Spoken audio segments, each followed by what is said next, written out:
daftar dekat ni dia tulis 29 bulan 7 2021 admit ward 6F. Register di unit hasil lobby utama tingkat 2. Ada appointment kat hospital Serdang. Jadi Masih. Hi, welcome to my YouTube channel Rohana Jasman, Self Motivation in Love. Okey, nampak tak ni? Macam nak check in hotel. Rupanya nak masuk ward hospital Serdang. Okay, hati-hati pun. Okey, insyaAllah ni hari ni order persiapan, jadi hari Isnin kita operation. Okey, bye. Kali ini kita tunjukkan kita ni berada di ruang lega ward 6F untuk urusan pembedahan di paru-paru. Doakan semoga semuanya selamat ya. Kita dah sampai tingkat 6, hari ni nak warded sampai hari Isnin, maknanya 4 hari. Kita siap-siap kita punya bag macam nak check in hotel. Ward 6F tu difahamkan taklah bercampur dengan COVID patient, campurkan dengan beberapa orang yang dah pastikan untuk buat operation. Jadi kita ada 4 hari untuk persiapan lah ya. Ward cardiothoracic Ward 6.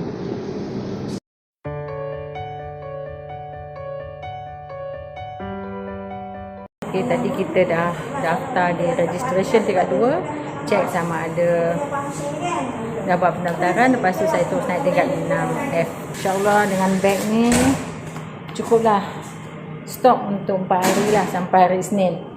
Menurut kawan saya yang tadi juga patient yang akan operate sekali dengan saya Isnin ni, beliau ni Zila ni seorang doktor dan dia pun dah siap-siap bawa beg. Beliau akan membuat operasi di paru-paru juga seperti saya dan beberapa stok budak-budak kita untuk 4 hari lah, termasuk buah-buahan yang penting dipermudahkan dan tak ada yang memudaratkan. Ini ada Aiza, anak saudara.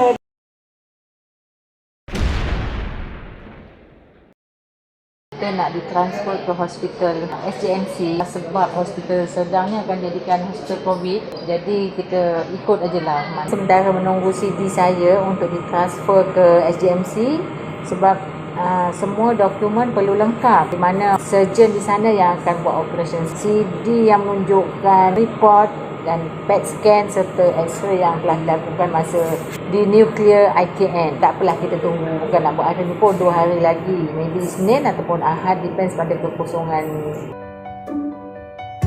Sepanjang berada di Ward 6F, memang layanan dia bagus. Musim COVID ni, penjarakan sosial dipatuhi. Saya ditempatkan di satu bilik berempat. Semua patient yang warded bawa bantal sendiri, peralatan makan sebab dia tak nak share. Kita tak payah keluar. Masing-masing buat hal sendiri. Dah merasakan seperti ujian untuk di padang masa masing-masing urusan sendiri. Apa yang saya agak risaunya, Mr. Ahmadi bagi tahu yang akan membuat pembedahan ialah doktor di sana. Minta memang betul pakar lah di bahagian paru-paru.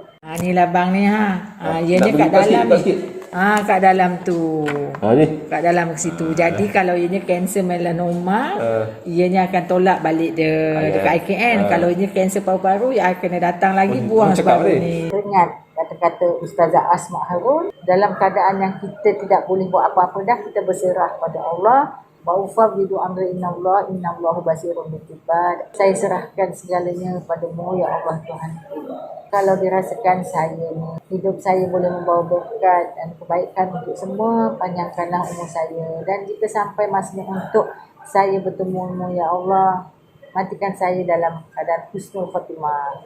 Pengalaman 1 hari 24 jam di hospital Serdang ni ialah boleh katakan hampir setiap 10 minit akan dengar di-announcekan Jabatan Radiologi 6C. ianya menunjukkan ialah di mana COVID patient kawasan yang disebutkan itu. Misalkan di radiologi, di ward sekian-sekian, dan banyak juga yang disebutkan tu di forensik. Sebut forensik tu maknanya meninggal dunia lah. So be aware lah untuk those staff especially dan patient yang lain agar lebih berhati-hati dan tidak melalui kawasan itu. Pengalaman first time warded di hospital Serdang ni juga tentang makanan. Dinner memang agak kurang lalulah nak makan. Tapi Alhamdulillah dibekalkan berbanding dengan setengah-setengah tempat lain langsung tak ada makanan. Cuma kebetulan saya ada bawa ekstra lauk seperti telur masin, rendang siat, bilis, bawang goreng sebagai tambahan lah. Dan pagi tadi breakfast ada dapat bubur lambuk. Bubur lambuk tu memang orang kata kalau makan macam pukul 8 memang habis. Tapi kalau biasa-biasa agak suka nak nelan. Jadi sedang elok saya bawa bawang goreng mak senah. Suka-suka chip. So kita campurkan memang marvelous. Sedap. Berbala lah beli. Ni bodyguard saya ni. Adik muda yang ganteng tolong tarikkan beg saya. SGMC dah dulu. First time naik ambulans SGMC ni dah cakap dengan adik ni jangan laju-laju sebab bukan encik sangat. Dekat bila dah naik. Wah, macam ni rupanya keadaan dalam ambulans. Ambulans ni ambulans swasta ni. Dengan kawan kita di sana, Pak Reza. You nak buat operasi apa? Sampai kita baru sampai ke SGMC, tunggu dulu. Ambil blood sample, tak rasa sakit pun. Mula-mula je. Kita tarik nafas kita. Dah siap. Kita dapat single room. Saya nak pastikan semua dia dah bagi tahu semua sanitize. Semuanya dah sanitize alhamdulillah. Tapi saya nak sanitize juga. Kalau musim Covid ni, berjaga langkah, berjaga-jaga. Saya bawa juga sendiri ni.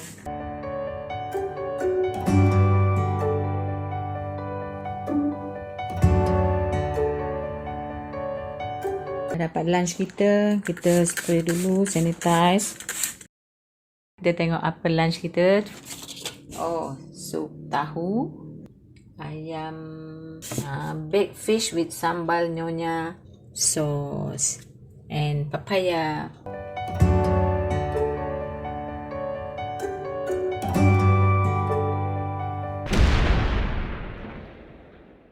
Ini sementara menunggu nak discharge daripada SGMC. Sebenarnya saya baru bercakap dengan Dr. Cheng daripada Hospital Serdang dan Dr. Anan, in charge doktor yang bakal melakukan prosedur di paru-paru saya. Yang dah dijangkakan, dia dah set akan dilakukan pada hari Rabu. Kes saya ni kes refer daripada hospital lain. Malangnya bila tertiba doktor datang call sana sini call. Salah apa ya? Sedangkan result RTK saya negatif dan sebelum masuk ward sini pun dah check lagi sekali, swab test, dah ambil darah semua negatif. Rupanya masa di Serdang tu kami di kuarantin dalam satu cubicle lah yang mana ada 4 bed. Masa saya masuk tu 3 dah penuh. Ujung tu nampak kawan saya yang saya sembang di bawah lepas swab, iaitu Liza. Sebelah lagi saya tak kenal perempuan, saya pun tak bercakap-cakap sepanjang tidur satu malam situ. Dan sebelah saya ni seorang lelaki, saya pun tak bercakap-cakap. Kami semua duduk dalam ruangan tu dalam 4 meter kali 4 meter lah semua. Tempat tu memang untuk standby menunggu keputusan COVID. Rupanya masa saya discharge malam, bukan discharge, nak ditransfer program outsource patient lah. Mandangkan Hospital Serdang tu akan jadikan hospital COVID next week. So all the warded patient tu akan dibuat prosedur di hospital berdekatan, hospital swasta yang lain. Tentang pembayarannya most probably government yang tanggung lah. Saya terpilih untuk ke SGMC bersama seorang lagi patient yang dah memang dekat bilik lain lah. Whereby Liza akan ke Manipal Hospital di Kelang. So kami pergi dengan yang saya tunjuk gambar tu lah, dengan pasukan ambulan yang adik baju merah tu kan. Sampai-sampai sindah okey tidur satu malam. Rupanya bila Dr. Cheng telefon, dimaklumkan bahawa my neighbor yang sebelah ni positif COVID. Jadi yang 4 patient yang dah dihantar ke belum dihantar semua kena quarantine. Either home quarantine ataupun Dr. Cheng tanya sama ada nak balik ke Hospital Serdang, please. Tak adalah buat masa ni sebab bagi peluang yang lain. Kita boleh balik ke rumah Putrajaya lah. Tak apalah duduk seorang. Dia kata kalau misal kata nak duduk dengan family pun duduk asing bilik dan sentiasa pakai mask.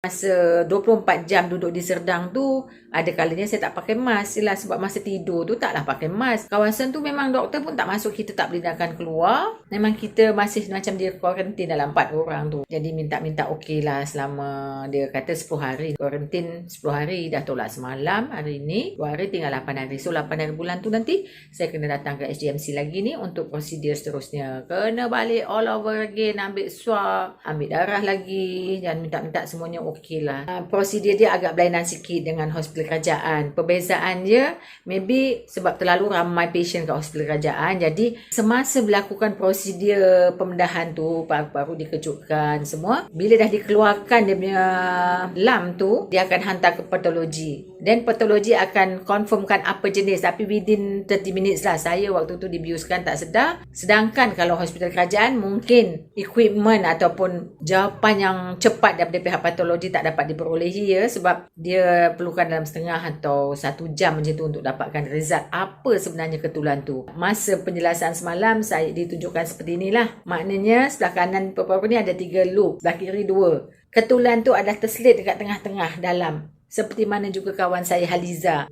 Saya akan kongsi juga pasal Haliza ni. Nanti saya dah ambil nombor telefon dia dengan Dr. Liza. Mereka masing-masing pun tentang ada masalah paru-paru juga.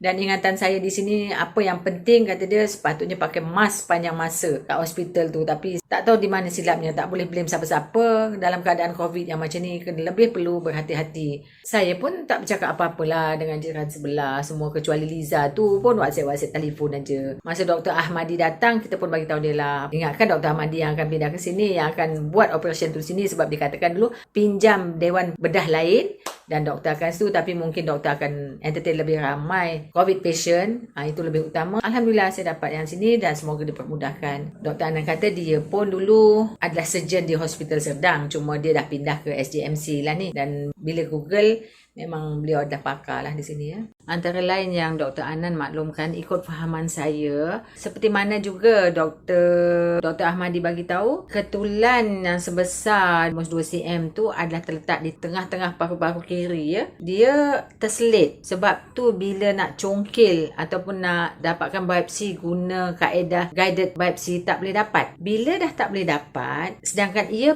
diperlukan sangat, tisu sel tu diperlukan sangat untuk nak tahu apakah jenis rawatan selanjutnya, sama ada nak kemo ataupun radioterapi. Tapi malangnya bila dah tak dapat, dia explain lah, lungs tu ada 2 ya, dan tengah-tengah situ kanan, lungs sebelah kanan ni 3 loop, tak ada apa-apalah masalah. Sebelah kiri dia tengah-tengah sini, dia akan buat triception macam ni, bulat, benda tu bulat. Dan according to Dr. Anan, kalau bulat maybe blood clot, tapi ianya ada keluk-keluk sikit tu. Jika saya memang ada rekod sel kanser, ianya adalah sel kanser. Cuma jenis kanser tu tak tahu. Kalau ianya adalah kanser melanoma, dia tak boleh buat apalah. Maksudnya hantar balik ke IKN untuk di radio ataupun kemo. Tapi kalau patologi dapat tahu ianya adalah kanser paru-paru, ia akan buang sebahagian atas yang ni tadi, yang paru-paru sebelah kiri ni, sebelah atas ni akan dibuang.